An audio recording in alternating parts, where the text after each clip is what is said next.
This is the Dollemore Daily, and I'm Jesse Dollemore.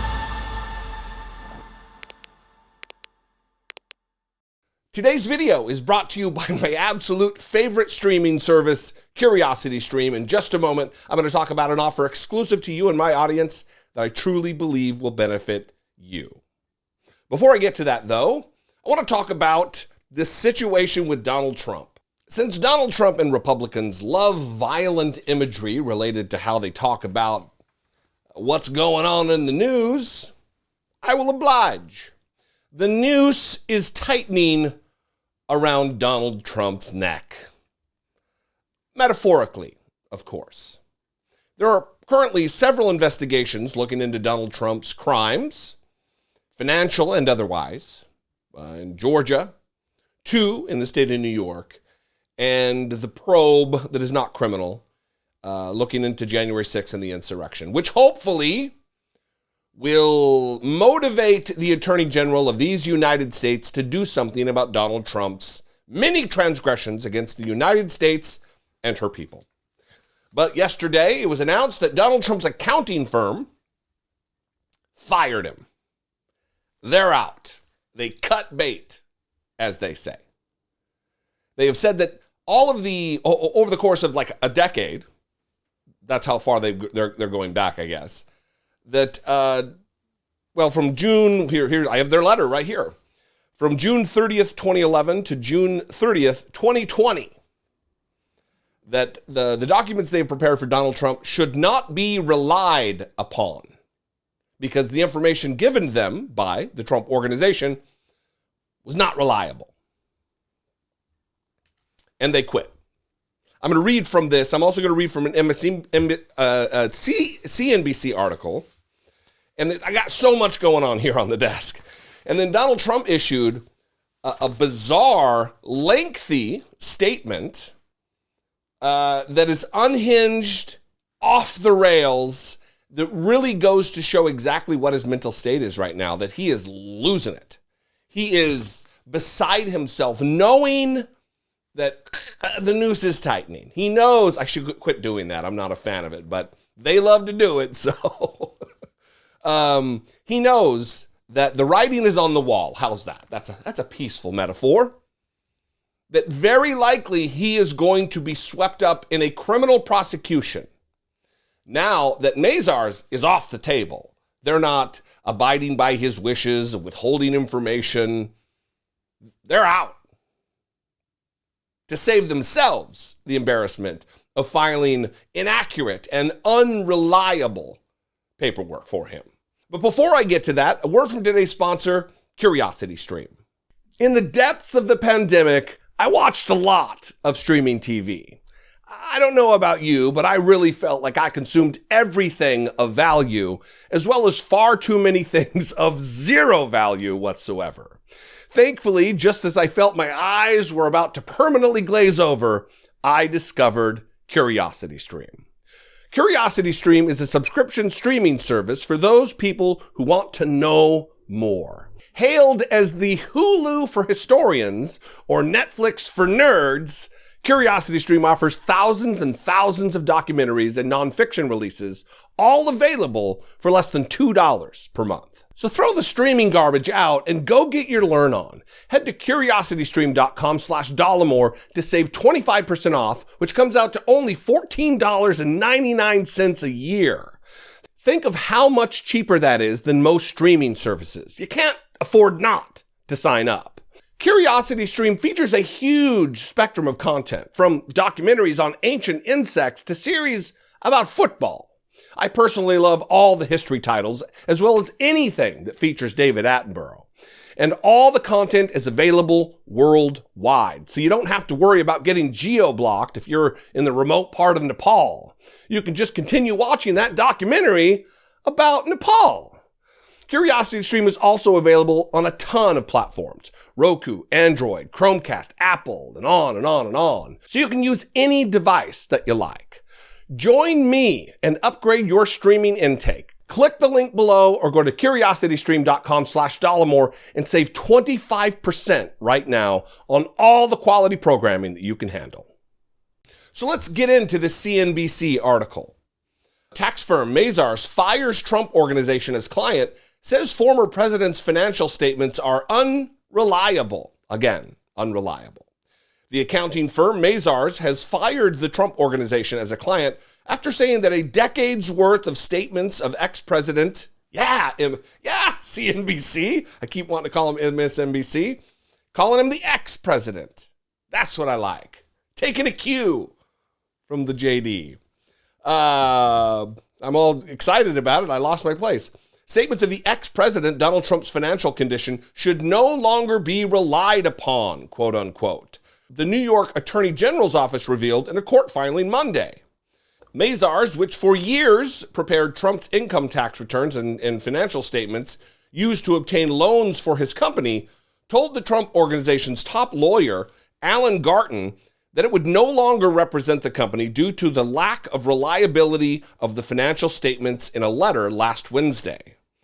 The letter was cited by Attorney General Letitia James' office on Monday as it asked a state judge to order the Trump Organization, Donald Trump Jr., and his sister Ivanka Trump, and others to comply with subpoenas seeking documents and testimony.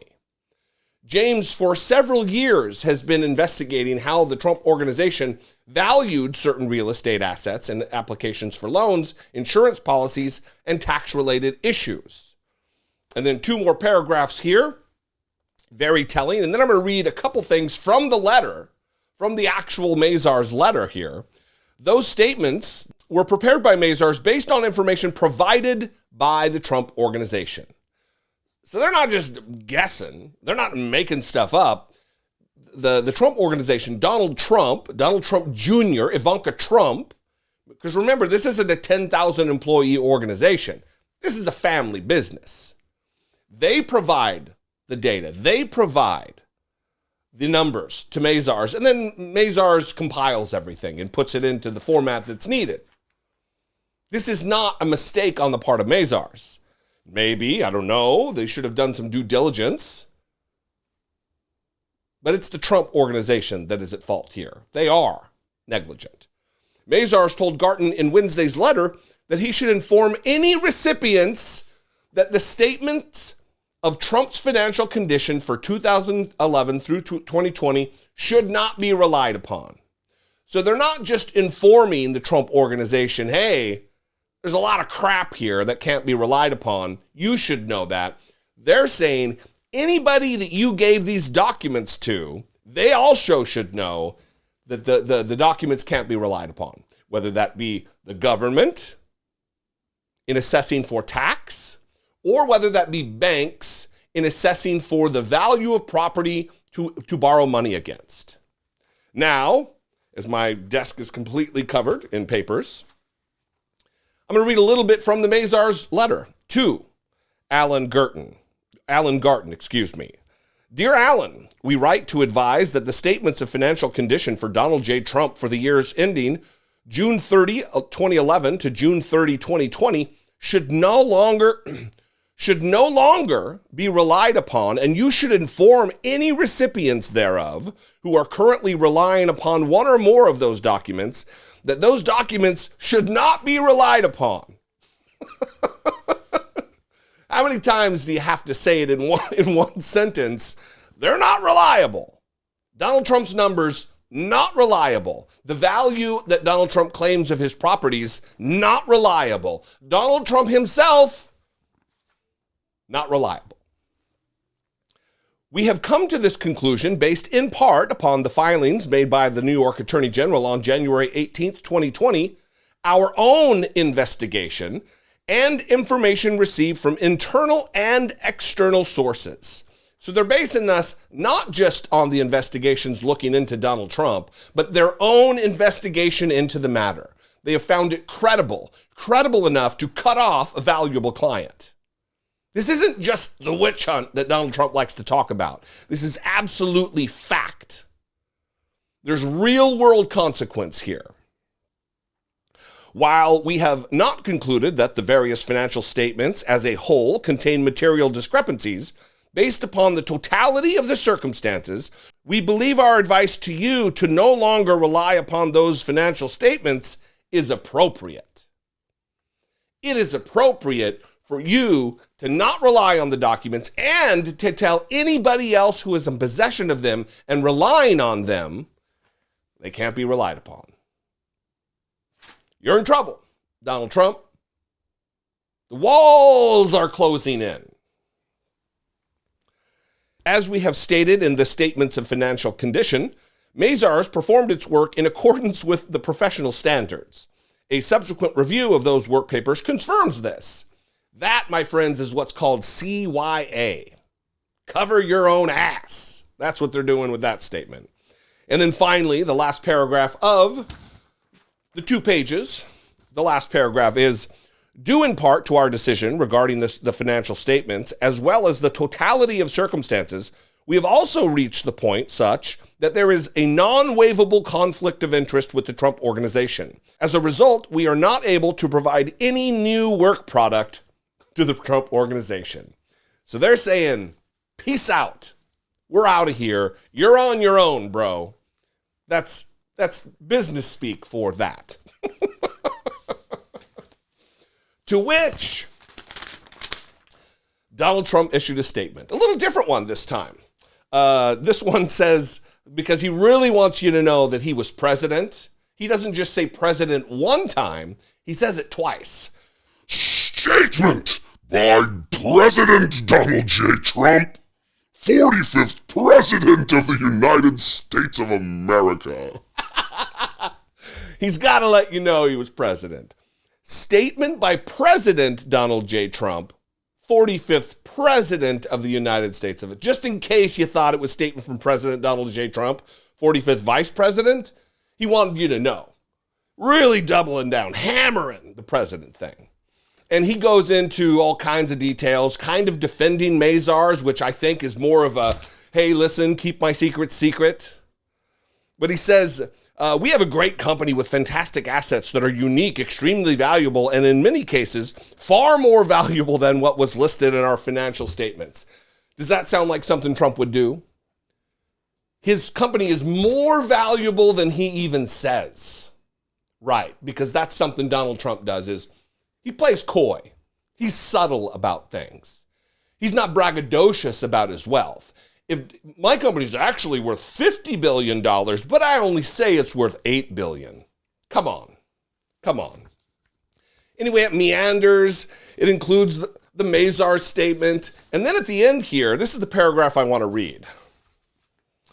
Instead of this sham investigation of a great company that has done a spectacular job for New York and beyond, why isn't law enforcement and the fake news media, which has been so destructive to our country, looking into the fact that Hillary Clinton and her minions got caught spying into the office of the President of the United States, a crime so grave that it once called for the death penalty as punishment if caught.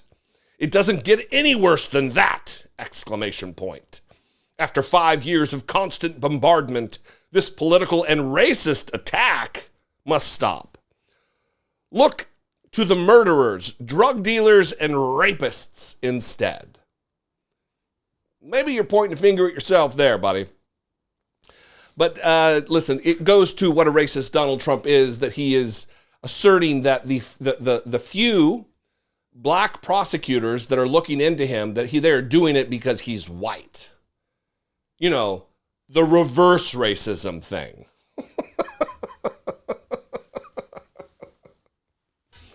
Well, here we are, folks. It is getting tight for Donald Trump. It's taking much, much longer than we would like, I'm sure. But it is happening. And it is because of intrepid journalism, and because not of federal prosecutors, not because of the Department of Justice, certainly not because of Merrick Garland, the Attorney General of the United States of America, but because of the Attorney General of the state of New York, because of the district attorney in Manhattan, and because of a district attorney in Fulton County, Georgia, and Fannie Willis. We have to rely upon smaller, with less reach and scope and jurisdiction, these prosecutors, rather than the Department of Justice. We still haven't heard anything about the request for the probe from the National Archives and Records Administration to look into Donald Trump's handling of documents. We still haven't heard anything about that. What's going on with that? And save it if you're going to email me and say they're doing it in secret. That's not how it works. Donald Trump did his crimes in public. The investigation should be in public. What do you think, though? I'd love to know. You can call. Leave me a brief voicemail, 714-576-4054. Of course, you can email me daily at dollemore.com. I welcome your contribution to the conversation. You can also have a conversation with me on Twitter and Instagram. You can follow me on social media. I'm at Dollemore just about everywhere. And if I do something for you, if I bring you some information, some clarity, some understanding about things that are going on, please consider supporting my work, helping produce my work right here on the platform for as little as $1.99 a month. You can click the join button below this video, become a channel member, or you can steer your browser over to patreon.com/IDoubtItPodcast and help produce my work there. I love you guys. I appreciate you very much. I'll see you next time. Be genuine. Take care of one another.